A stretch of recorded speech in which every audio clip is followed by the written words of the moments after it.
e os nossos agradecimentos por nos ouvirem. Também queremos fazer um convite a que participem enviando para o canal mensagens de voz ou mensagens escritas, fazendo complementos ou perguntas ou uma correção, alguma crítica. Também solicitamos que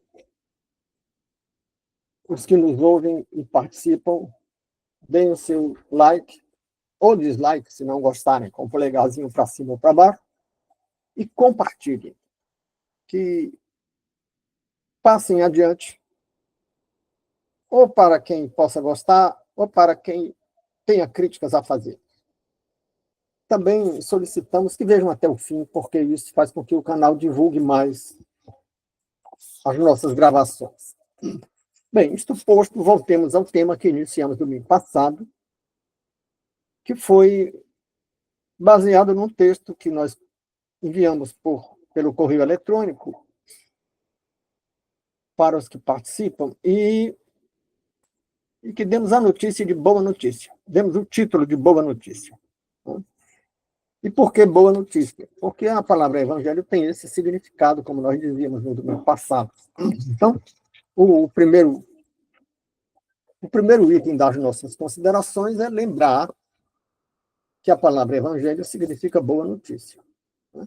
E, evidentemente, se trata de uma boa notícia, não deve ser uma ameaça de um Deus furioso. Não deve ser uma carga pesada para ser levada, para ser posta sobre os nossos ombros.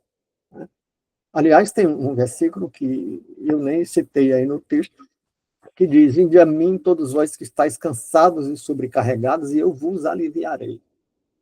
Então, a boa notícia é uma promessa de alívio para a sobrecarga. E o que era a sobrecarga? Era a lei. E a lei é uma sobrecarga. E por que é uma sobrecarga? Porque é inalcançável por pessoas imperfeitas. E todos nós somos imperfeitos. Então, a boa notícia é anular a lei? Não. Cristo não veio anular a lei, veio cumprir, porque a lei é útil. A lei é importante. A lei serve para nos lembrar que somos imperfeitos. E se somos imperfeitos, não podemos dispensar a direção do nosso Criador na nossa vida. Porque se dispensarmos essa direção, as nossas imperfeições nos conduzirão na direção do erro.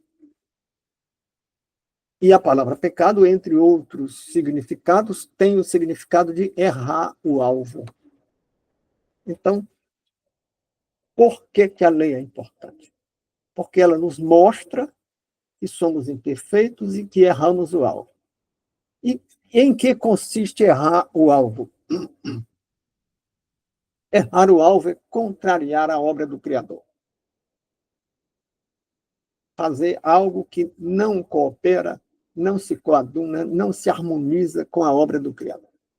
Então, vimos qual é a boa notícia.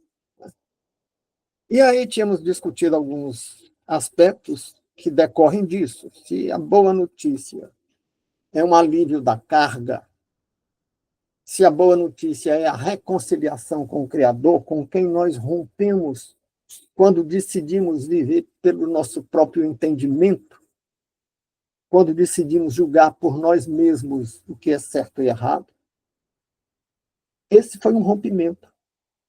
Quando a criatura diz para o Criador: não quero mais a sua orientação, não quero mais a sua direção na minha vida.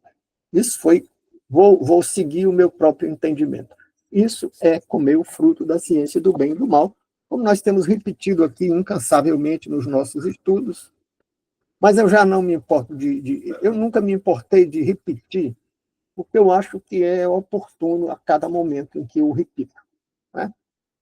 Mas a Josefina me lembrava há poucos dias que em Filipenses 3:1 também está escrito que Paulo, quando se dirige à igreja de Filipe, diz que escreve para eles e não se preocupem, que ele não se aborreça em ter que repetir, porque repete para o bem daquelas pessoas a quem ele se dirige. Então, eu sempre achei que repetir, quando é oportuno para ajudar a esclarecer alguma coisa, é bom repetir. Então, visto isso, voltemos ao que estávamos dizendo. Surgiram, então, algumas questões, como em que consiste essa bênção? Aí, o item 2, já na página 1 ainda. Essa bênção consiste, então, num salvo-conduto para nós transgredirmos a qualquer momento e a pretexto de todas as nossas vontades e paixões, e nós dizemos que não. Não é um salvo-conduto para o nosso arbítrio, para o exercício do nosso arbítrio. E se não é um salvo-conduto, então continuamos debaixo da lei? Também não. E a resposta é: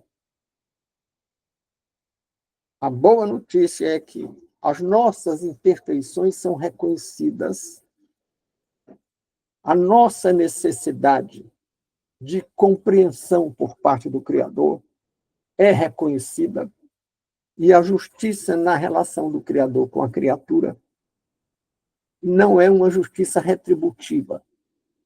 Não é assim, você fez, vai receber o troco. Ou você deixou de fazer e vai receber o troco. A boa notícia é: você errou. Mas você errou porque está além da sua capacidade. E proporcionar a alguém uma justiça dentro dos limites que nós somos capazes de alcançar, isso tem o nome de equidade. Então, a boa notícia é que, ao lado da justiça retributiva, existe a justiça retributiva, não deixa de existir, porque está escrito que o salário do pecado é a morte espiritual, evidentemente. Ao lado disso, tem também a equidade. E como é que se distribuem a justiça retributiva e a equidade? Quem fica com uma ou com outra? Bem, a equidade é para quem aceita o senhorio do Messias, do Cristo, que tomou o nosso lugar na morte e morreu lá na cruz. E a morte da cruz, além de ser uma morte física, foi também uma morte espiritual, porque ele chegou a dizer: Pai, por que me abandonaste? E ele sabia muito bem por quê. Ele estava dizendo aquilo ali para que nós soubéssemos que ele estava ficando no lugar das criaturas que erram o alvo, para nos substituir na morte espiritual. Ele morreu no nosso lugar. Se nós aceitamos o senhorio dele, bem, ele morreu no meu lugar, então e ressurgiu. Então eu vou fazer o que ele recomenda, o que ele manda. Então eu tenho a equidade. Mas como é isso? Então eu vou fazer o que ele manda, eu volto a me comprometer com uma carga pesada de seguir uma normatividade? Também não. Então eu vou segui-lo à sombra da equidade, protegido pela sombra da equidade. E como é isso? Eu vou tentar fazer o que ele manda. E é claro que não vou conseguir. E não tenho conseguido. Mas é claro também que não consigo, mas não gosto de errar. Me sujo, mas não gosto da sujeira. Diferentemente de quem não aceita o senhorio do Messias e erra e se sente bem no erro e gosta da sujeira. Então, quem gosta da sujeira receberá a justiça retributiva. Quem não gosta da sujeira, e tem um nome que é arrependimento, e a boa notícia começa junto com o apelo ao arrependimento, porque quem conhece o começo dos evangelhos, sobretudo de Mateus, lembra que lá está dito: arrependei-vos que é chegado o reino. A boa notícia era essa. O reino chegou, junto com o apelo ao arrependimento. Então, estes que tentam seguir e se arrependem quando não seguem o que manda o Messias, estes estão debaixo da equidade, da proteção da equidade, da justiça que é proporcional e que permite que nós tenhamos condição de satisfazer o que é pedido, ou o que é ordenado. E como é que nós alcançamos isso? Porque nós temos condição. Não temos condição de ser perfeitos, mas temos condição de nos arrepender dos nossos erros. Então, a equidade é proporcional à nossa capacidade. Bem, então, estamos já discutindo o alcance e os limites da salvação. Qual é o alcance? Ela alcança todos aqueles que aceitam o Messias. E aceitam sinceramente. Estão protegidos pelo arrependimento. Esse é o alcance. Agora, se falamos em salvação, você está dizendo que o Messias veio nos salvar. E o verbo salvar é bitransitivo, ou transitivo direto e indireto, porque exige dois complementos. Essa transitividade do verbo, que exige complemento, fica como que nos pedindo. Salvar de quê? Salvar quem do quê? Salvar quem? As criaturas que são imperfeitas. E salvar do quê? Salvar, eu tenho repetido, de nós mesmos, porque a Bíblia fala da luta do espírito contra a carne, que é a luta de nós mesmos com as nossas próprias paixões, com as nossas próprias vontades, com as nossas próprias emoções, com os nossos próprios erros de avaliação. Então, salvar de nós mesmos. Mas também é nos salvar da influência mundana, da influência do mundo, que na linguagem teológica se chama de influência do mundo, não é a influência física, do mundo físico, não é a influência dos raios solares ou da gravidade, não. É da influência da cultura onde a gente vive mergulhado, dos costumes, das tradições, dos hábitos e das inovações, não é só das tradições, né? Porque existem as tradições de erro. Por exemplo, a tradição de vingança é uma tradição de erro, né? Em alguns lugares, se alguém não vinga um parente que foi morto, perde a respeitabilidade. Então, é uma tradição que, de certo modo, coage a pessoa a seguir naquela direção. Mas tem a tradição inovadora, não é só a tradição, não é só a tentação que vem da tradição, é a tentação que vem das novidades, também, que levam o que é o contrário da salvação. O contrário da salvação é perdição, né? Então, tem novidades aí que todo mundo conhece, né? E que estão proliferando muito, né? Entre elas, a necessidade, a novidade da descrença, cumprindo profecia, o mundo está ficando descrente. Para usar uma linguagem bíblica, a fé está esfriando. Tem a novidade da fragilização das relações humanas, inclusive no grupo família. Primeiro, as relações conjugais deixaram de ser sólidas. Os casamentos passaram a se desfazer muito facilmente, muito rapidamente. Depois, as relações parenterais também. As relações entre pais e filhos também se tornaram progressivamente mais frágeis. E mesmo, e mais ainda na parentela extensiva. O tio era alguém que tinha autoridade e reconhecimento. Hoje, tio é alguém que não tem autoridade, não tem reconhecimento. As próprias relações fraternas, que continuam tendo esse nome de fraternas, mas já não são tão fraternas. As relações entre irmãos, e eu me refiro aqui tanto a irmãos consanguíneos, como a irmãos no sentido de alguém que compartilha conosco ideias e, sobretudo, fé. E aí essas relações também se fragilizaram muito. em nome de uma independência ou de uma liberdade que daria lugar a um estudo específico sobre o que seja liberdade. Né? Mas tem muitos equívocos em torno disso e não cabe aqui, num parêntese, esclarecer muita coisa a esse respeito, vamos fazer apenas um registro. Né? Então, devemos nos salvar de nós mesmos e da influência do mundo. Inclusive, no campo espiritual, tem umas influências aí em nome de um certo ecumenismo. E hoje as pessoas procuram servir a muitos senhores, não apenas a dois. Né? A Bíblia diz que ninguém pode servir a dois senhores. Mas tem quem deposite alguma confiança no cristianismo e em outras tradições, ou de influência asiática e oriental, ou de influência africana, ou das mais diversas influências, misturando numa coisa que se chama sincretismo, que é uma mistura não harmônica, uma mistura não homogênea, que os químicos chamam de mistura heterogênea, né? É mistura de coisas diferentes. E isso também está muito forte. Né? E a ideia de que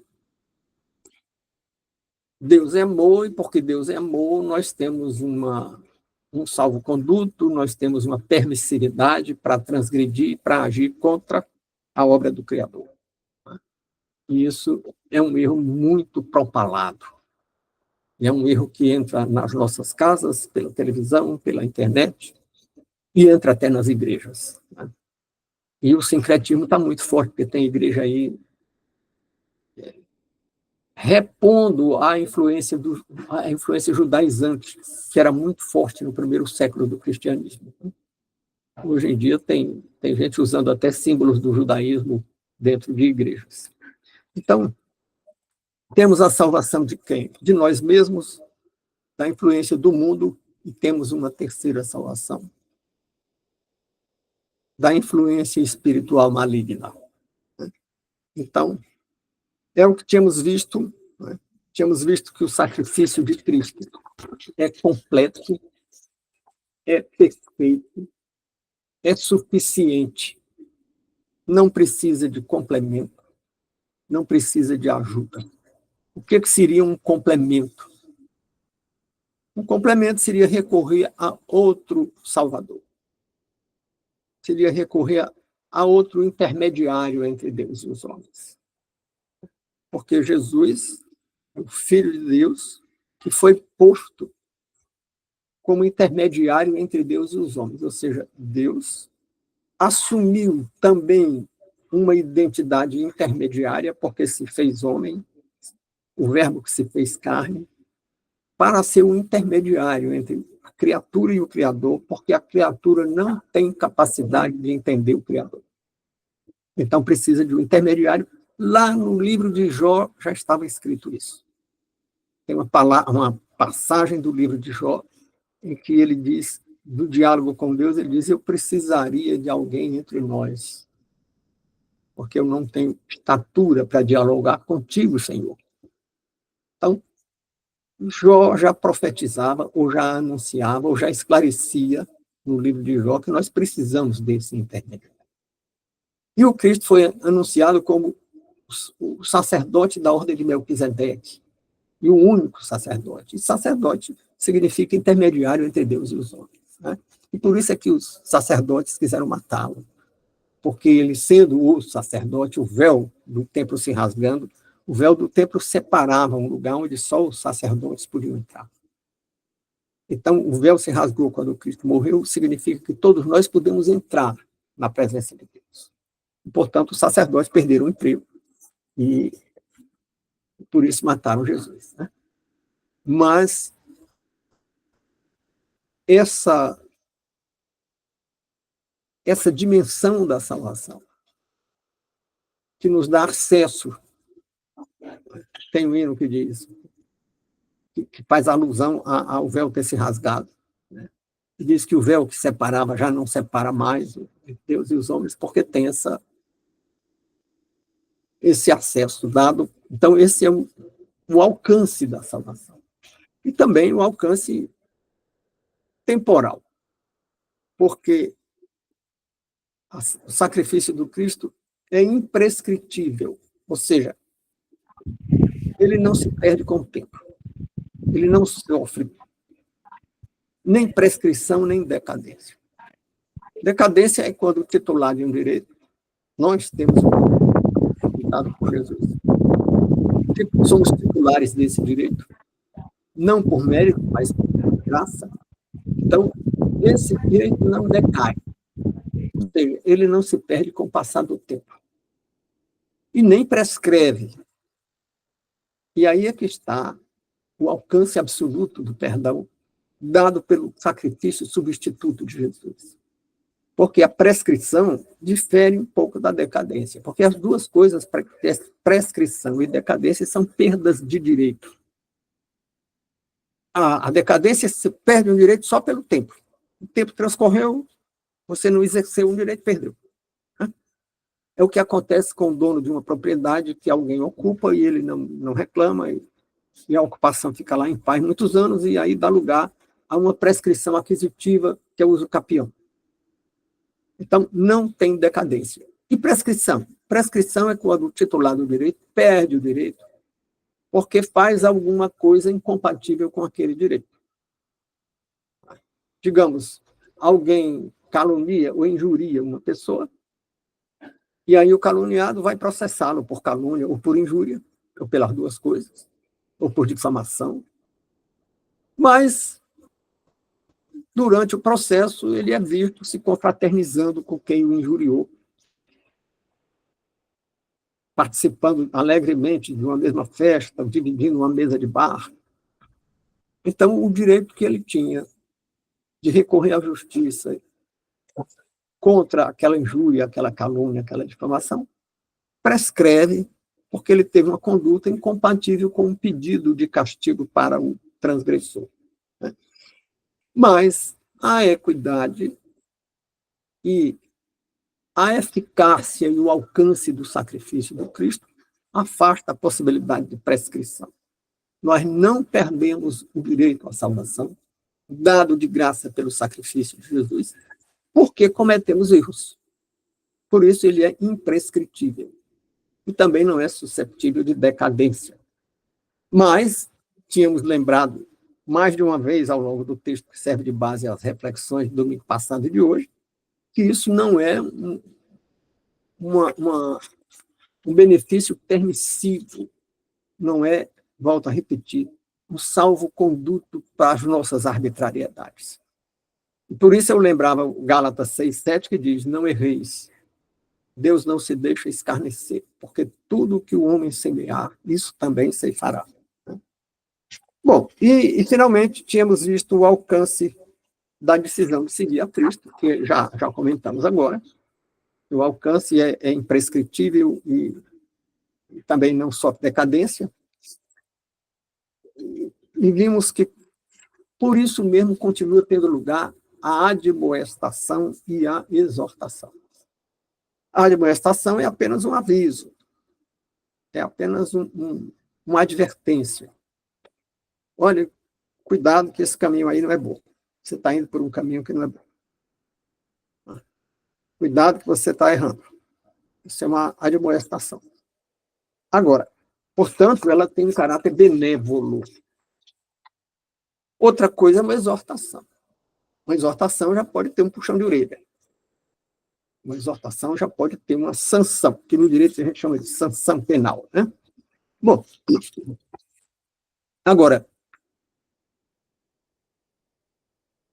o corretivo e a exortação, tanto a exortação como a admoestação, são aplicadas às faltas que foram efetivamente cometidas. Principalmente a exortação. A admoestação ainda pode ter um tom meio futurista. Cuidado para não cair, cuidado para não mudar de rumo. É como se diz mais ou menos assim, você está em pé, mas quem está em pé tenha cuidado para não cair. Aí não tem nenhuma censura, aí não tem nenhuma reprovação. É uma admoestação muito leve. Agora, exortar, inclusive colocando na exortação alguma sanção penal, algum castigo, vamos dizer assim, não pode ser futurista.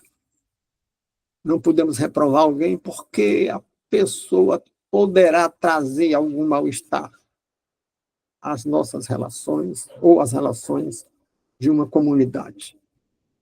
Não podemos aplicar uma sanção porque alguém poderá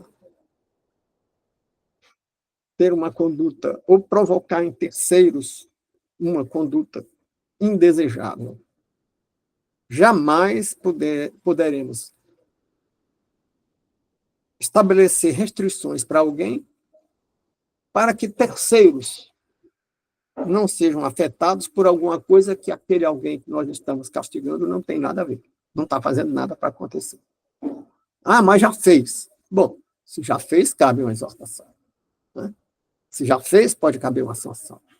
Mas a sanção precisa ser proporcional à gravidade da transgressão. Estamos falando, sobretudo, de relações horizontais. Estamos falando, digamos, de uma família, de um ambiente de trabalho, de uma escola, de uma comunidade, de uma igreja.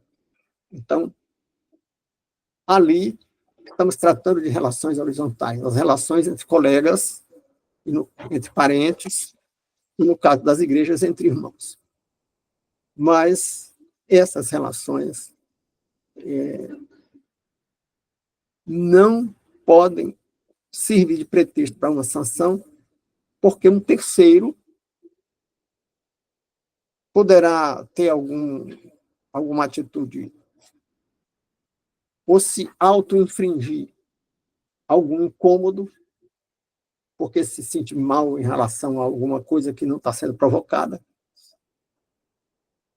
ou que até pode ser provocada, mas não é ilegítima, porque faz parte de um direito do outro. Então, também é preciso ver se estamos diante de uma conduta que até pode ser errada, mas se é costumeira, ou se foi uma vez, se é alguém que tem bons antecedentes e uma vez na vida tropeçou. Então, em síntese, a exortação precisa ser pautada pela equidade. Não pode ser estritamente retributiva. Agora, chegamos finalmente ao que não tínhamos visto no domingo passado, que é o escândalo da graça. Algumas pessoas falam no escândalo da graça, a Bíblia também fala nisso. De qual graça? A graça da salvação. Não com base no mérito, mas com base na graça. Então, isso é um escândalo, porque as pessoas estão muito ligadas à ideia de justiça retributiva. E se você chega e diz que está salvo, e a pessoa diz, mas você não é perfeito, ele diz, não sou mesmo não, mas estou salvo. Então, isso é um escândalo. Maior ainda o escândalo se você diz que é santo. Né? E as pessoas podem até conhecer os seus erros, ou os nossos erros, e dizem, você não é santo, rapaz, eu sei o que você fez no verão passado. Né? E a pessoa diz, fiz mesmo. Né? E aí é que o escândalo é grande, porque a pessoa, quando diz, fiz mesmo, mas sou santo, não é porque tenha mérito para ser santo, porque a palavra santo, entre outros significados, tem o sentido de separado. Então, a pessoa está dizendo, eu fui separado. Separado de quê? Separado da justiça retributiva. Aí tem lá uma passagem bíblica que diz, porque nenhuma condenação há para quem está em Cristo Jesus. Então você está dizendo, para mim não tem condenação, apesar dos meus graves erros. Graves erros. E Paulo, né?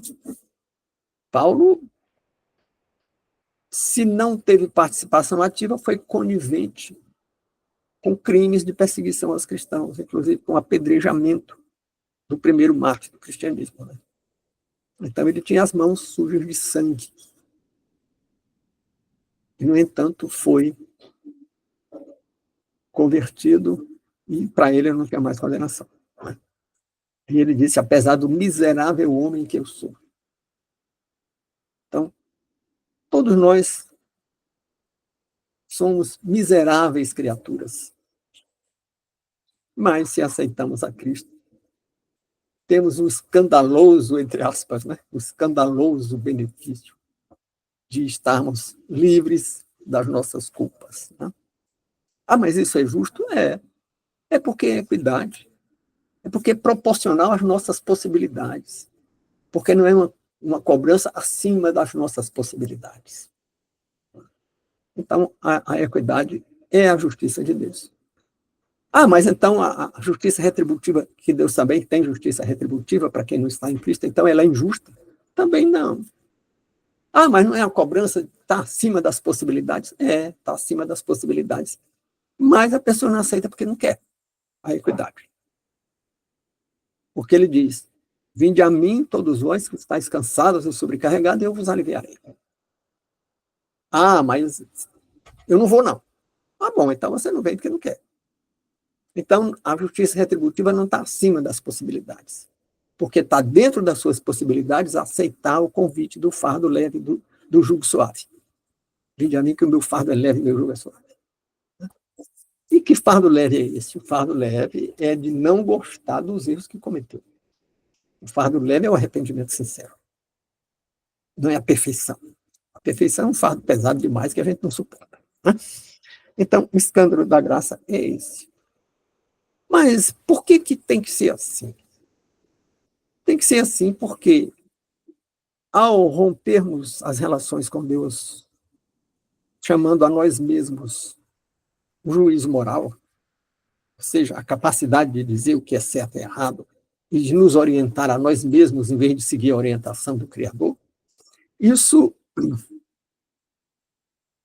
é um rompimento de relações. E é uma atitude muito ingrata de quem estava numa relação íntima, sendo protegido por Deus, por isso é que era paraíso. Não era paraíso porque não tinha o que fazer. Tem gente que pensa que o homem não tinha nada o que fazer, só depois é que teve que trabalhar, como maldição, ganharás o teu pão com suor ao teu rosto. E as pessoas dizem até que trabalho é maldição, mas não é bem assim. Em primeiro lugar, não é maldição, é uma advertência. Se eu não vou cuidar de você, você vai cuidar de você mesmo. Cuidar de você mesmo quer dizer ganhar o pão com suor do rosto. Isso não é maldição. Isso é um aviso. Você vai cuidar de você. Porque você não quer que eu cuide. Você não está seguindo a minha orientação. Diz que não quer mais. Os seus olhos se abriram, que você vê como Deus e que você sabe o que deve fazer. Então, estou lhe avisando que você vai tropeçar e vai ganhar o seu pão com suor do seu rosto. Né? Ou seja, vai se cuidar. Vai ter que se cuidar. E o pior é que não sabe se cuidar. Né? Bom, agora, e isso em que sentido isso exige o sacrifício do Cristo? É porque esse rompimento de relações é uma ofensa ao próprio Deus, ao próprio Criador. E as ofensas são do tamanho da parte ofendida. O benefício é do tamanho do autor do benefício. Se nós damos um presente a uma celebridade, o nosso presente para a celebridade tem o nosso tamanho, a nossa importância social, econômica, política. Mas se nós ofendemos uma celebridade, uma pessoa importante, uma pessoa maior do que nós que estamos ofendendo, então a nossa ofensa é maior do que nós. Eu lembrava aqui no domingo passado, se eu desse um presente, mandasse um presente para o rei Charles da Inglaterra, não tinha nenhuma repercussão, porque era uma pessoa obscura, de um país periférico, de um estado periférico dentro do país periférico. mandando um presente para o rei de uma monarquia importante. E o presente tinha a minha importância. Mas se eu ofendesse o rei Charles, aí era manchete no mundo inteiro. Se eu passasse por ele numa rua e o agredisse, coisa assim, aí a ofensa era do tamanho da parte ofendida. Quando o homem ofendeu ao Criador, rompendo relações, dizendo, olha, não se meta na minha vida, que meus olhos estão abertos, eu sou igual a você, eu vou cuidar da minha vida, foi uma ofensa. E se a ofensa é do tamanho do Criador, e o Criador é infinito, infinitamente grande, ou infinitamente importante, o autor da ofensa, sendo pequenininho, não tem como desfazer essa ofensa. Não tem como consertar esse erro, reparar essa ofensa. Então era preciso alguém do tamanho da parte ofendida para reparar essa ofensa. E o Criador disse, espera aí que eu dou um jeito. Quer dizer, em vez de ser um Deus furioso, é um Deus misericordioso que se manifesta quando o homem rompeu relações com ele. Tanto se manifesta carinhosamente cuidando da criatura, que quando o homem viu que estava nu, o Criador fez agasalho com peles de animal para agasalhar o homem. E que agasalho era esse? Providenciando um intermediário, providenciando um salvador. E que providência era essa? A semente da mulher para pisar na cabeça da serpente.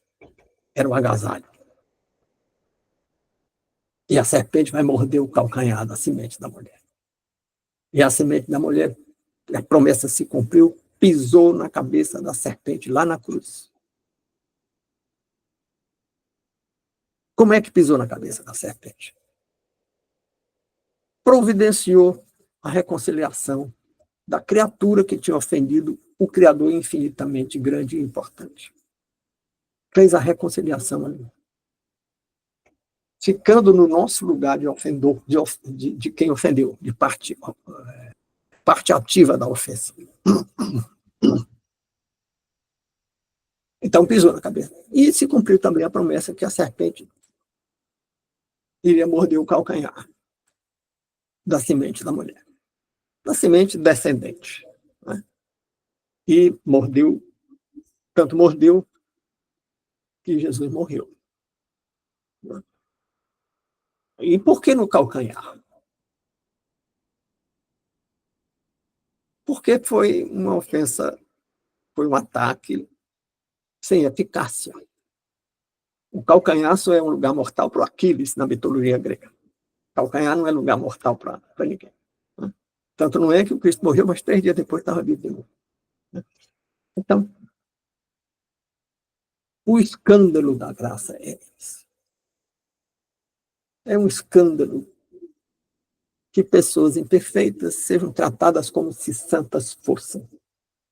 E se são tratadas como se santas fossem, na prática, têm status de santas. Por isso, você pode dizer que é santo se você aceita o sacrifício e a direção do Messias na sua vida. E um escândalo, porque afasta a justiça retributiva. E isso é entendido, erradamente entendido, mas é entendido como sendo uma permissividade, um salvo-conduto permissivo para toda a arbitrariedade. Isso é um escândalo. E é um escândalo porque as pessoas acham escandaloso um sistema que não leva em conta a meritocracia, ou seja, não leva em conta o mérito das pessoas para julgá-las. Tanto não leva em conta o mérito que chega um cara para Jesus e diz que já cumpriu tudo, já cumpriu toda a lei. E ele chega e diz que isso é pouco. Tanto diz que, pois então vá, venda tudo que você tem e dê aos pobres. Isso não está na lei. Né? Isso não é, não terás outros deuses diante de mim, não terá imagem de escultura, não ter Deus, não mate, não roube, papapá, papapá. Hã? E por que isso? Porque ele vai esclarecer depois que só tem 2 mandamentos, que é amar a Deus e amar o próximo.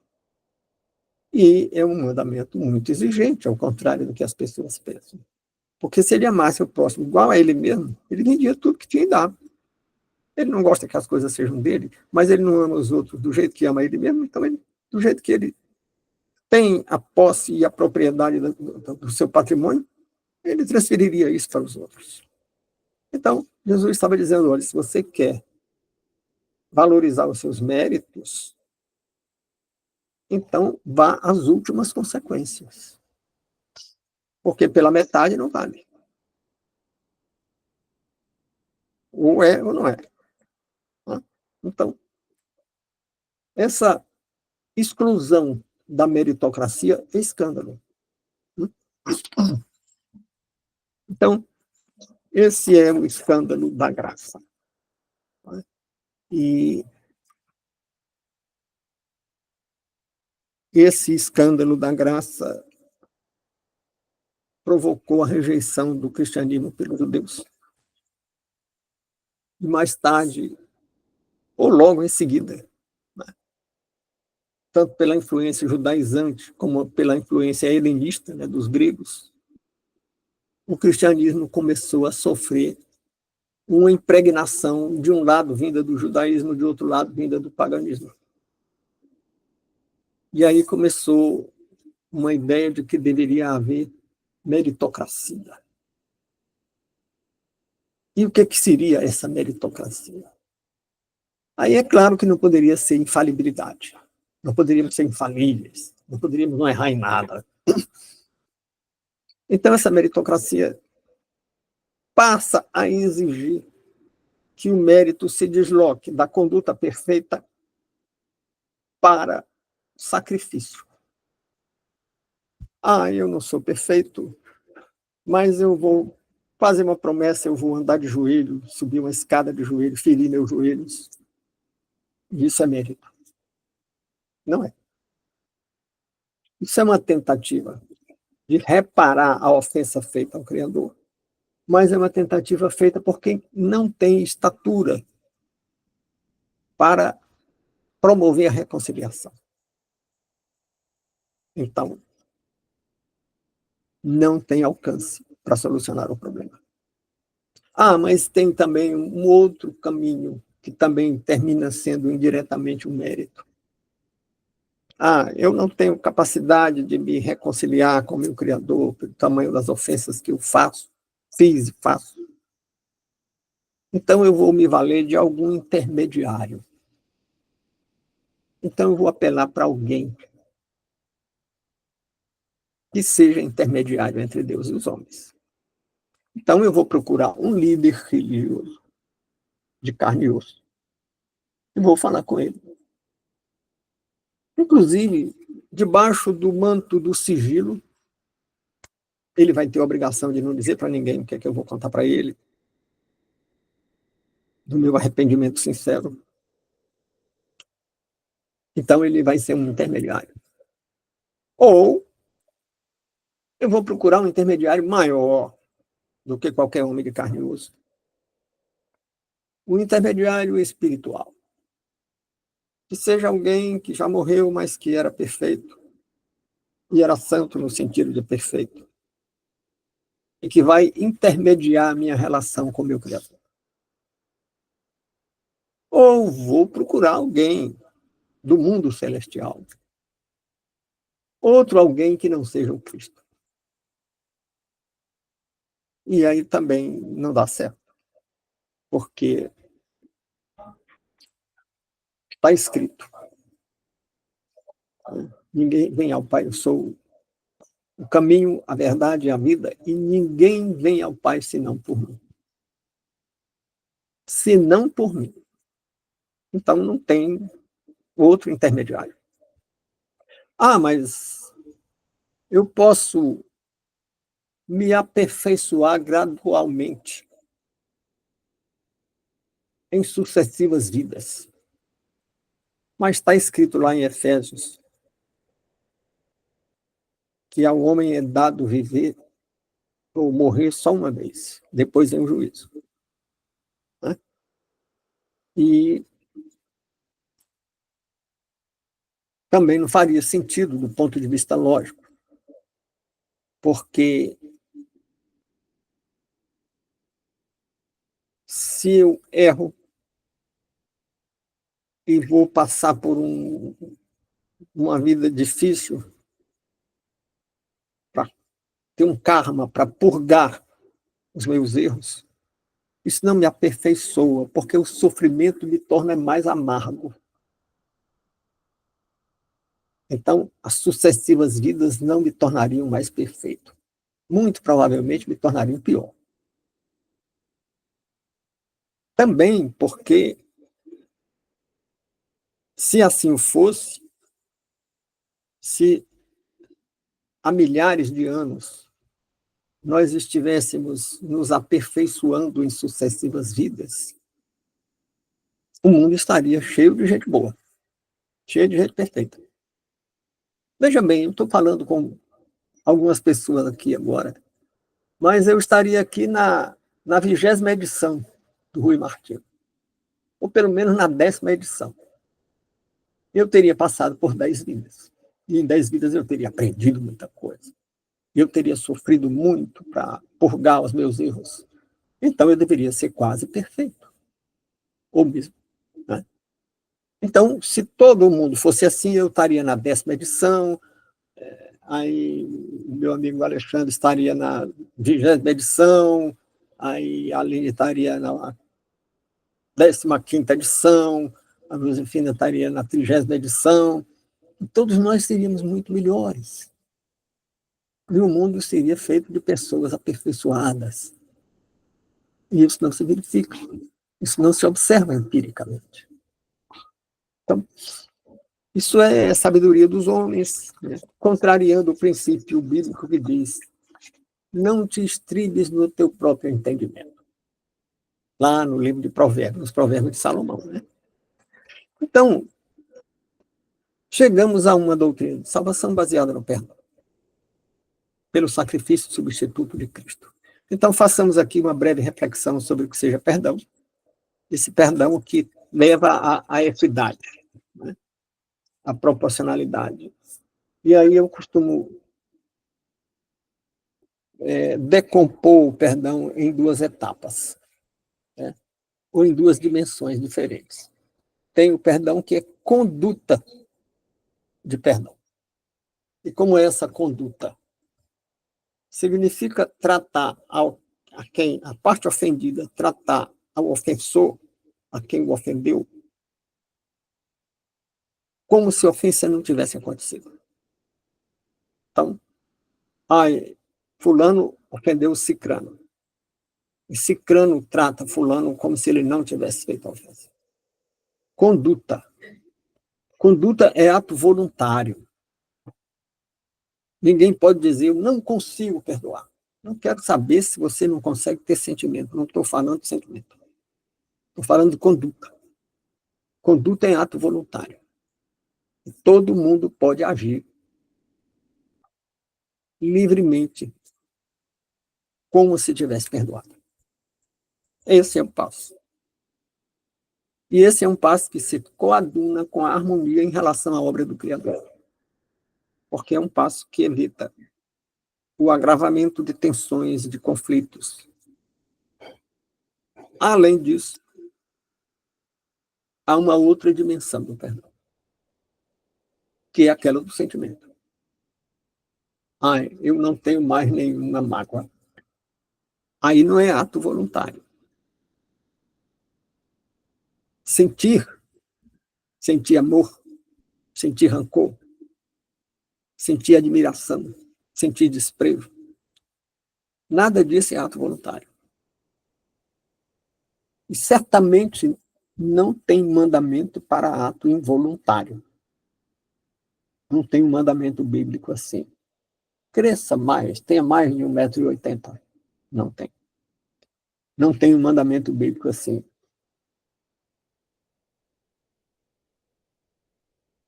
Seja forte, viva 200 anos.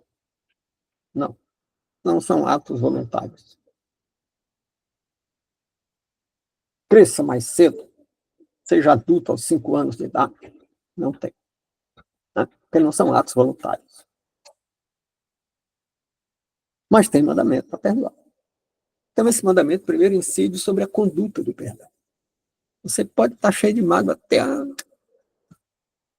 na expressão popular se diz até a tampa. Não sei o que seria a tampa do espírito de uma pessoa, mas você pode estar cheio de mágoa. Mas pode ter uma conduta como se mágoa não tivesse. Outra dimensão. E o sentimento? Bem, você não controla, mas você pode não alimentar. Você pode não ficar repisando mágoas. Você pode não alimentar conflitos, se abstendo dos conflitos pela conduta de perdão. Isso já ajuda. Mas mesmo assim eu continuo cheio de mágoa, sim. Aí tem uma outra coisa, que é vomitar a semente do fruto do bem e do mal. E seguir a direção do Criador, porque quem está em Cristo segue a direção de Cristo. E aí tem também uma recomendação bíblica que diz: vigiai e orai. No caso do perdão, vigiar é a conduta de quem perdoa. E orar. Orar é buscar o perdão na dimensão do sentimento. E está escrito: tudo que pedires em meu nome, esse tudo é tudo que está de acordo com os mandamentos do Cristo. Então, será atendido. Tudo que me pedires, eu o farei. Tudo que pedires em meu nome, alcançarás. Então, temos algumas conclusões. Então, por esse caminho, também as mágoas podem desaparecer. Eu diria, desaparecerão. Agora, temos algumas conclusões aí, já estamos avançando no tempo. Bem, uma é que a boa notícia significa que é chegado o reino. Arrependei-vos que é chegado o reino de Deus. E nesse reino, nós somos nova criatura. Nós somos parte do reino. Satisfizemos a condição de arrependimento, de aceitar a Cristo. Então, nós somos transformados em nova criatura. Quando João Batista mergulhava as pessoas no Rio Jordão, aquele mergulho representava a morte do velho homem. Quando a pessoa saía da água, representava um novo nascimento. Quando Cristo diz é necessário nascer de novo, não é voltando para a barriga da mulher. Nascer de novo espiritualmente, como nova criatura. Então, a nova criatura está prometida e é uma promessa que se cumpre efetivamente. A segunda conclusão é que os que seguem a Cristo desfrutam de uma enorme tolerância. Veja bem, Pedro negou a Cristo 3 vezes, o Cristo nunca reclamou. Depois que ressuscitou, foi ter com Pedro e não disse nenhuma palavra de censura. Apenas perguntou: Pedro, tu me amas? E repetiu a pergunta 3 vezes, que foi o número de vezes que ele negou a Cristo. Tu me amas? Sim, tu me amas? Sim, tu me amas. Foi uma maneira de lembrar que nós somos imperfeitos. E lembrar a posteridade que viria depois. Os apóstolos não eram perfeitos, que não tem exigência de perfeição. Porque se pudéssemos ser perfeitos, não precisaríamos de um Salvador. Né? Então, a conclusão é que nós desfrutamos de uma tolerância infinita. porque não tem um número. Quantas vezes eu devo perdoar? 7 vezes? Não, 70 vezes 7. Então tem um limite de 490 vezes? Não, é uma figura de linguagem, 70 vezes 7. Né? Na verdade, é um limite infinito. Né? Então, vimos a presença, mesmo para os que têm o benefício do perdão, os que têm o benefício, o desfrute da tolerância e da equidade, nós vimos que existe uma, uma, um dado, um tópico específico, que é a necessidade de termos a decisão de seguir o Salvador. Alguém, às vezes, pergunta qual é a nossa parte. Tem a nossa parte. E essa nossa parte está explicada numa parábola que quem conhece minimamente a Bíblia, pelo menos já ouviu falar. Daquele senhor que dá uma festa e convida as pessoas importantes do lugar, mas elas não vão. E avisam que não vão. Cada uma dando uma desculpa. Então ele manda convidar aquelas pessoas que hoje nós chamaríamos de moradores de rua. Né? A Bíblia não fala nisso, porque na época não tinha morador de rua, mas tinha gente que vivia em dificuldade. Ele manda chamar. E aí as pessoas vão. Fizeram a parte delas, elas vão. Vão à festa. Mas era gente pobre e não tinha como se vestir. Ou seja, nós somos imperfeitos.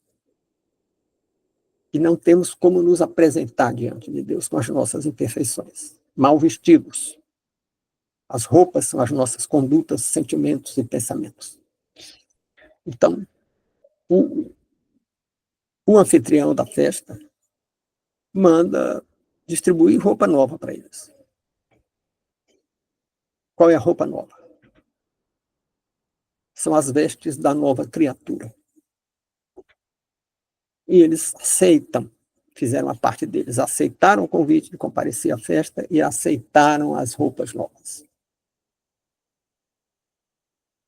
Ou seja, aceitaram seguir os mandamentos do Salvador. Qual era o mandamento? Vista a roupa nova. Qual é a roupa nova que devemos vestir? É a conduta de perdão, é a conduta de amor ao próximo. Que é apenas uma roupa. Eles não se transformaram fisicamente ou psicologicamente. Eles apenas vestiram uma roupa nova. E qual é a roupa nova? É buscar o Senhor em oração, é buscar o Senhor nas Escrituras, é buscar o Senhor no arrependimento. Mas teve um que não vestiu a roupa nova. E o que é não vestir a roupa nova? É não seguir, não ser nova criatura.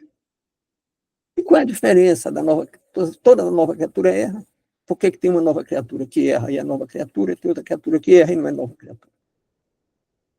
A que erra e é nova criatura é que não gosta do erro. Não se sente bem no erro.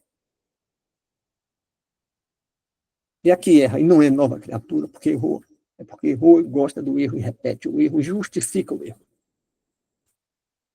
E os erros são injustificáveis.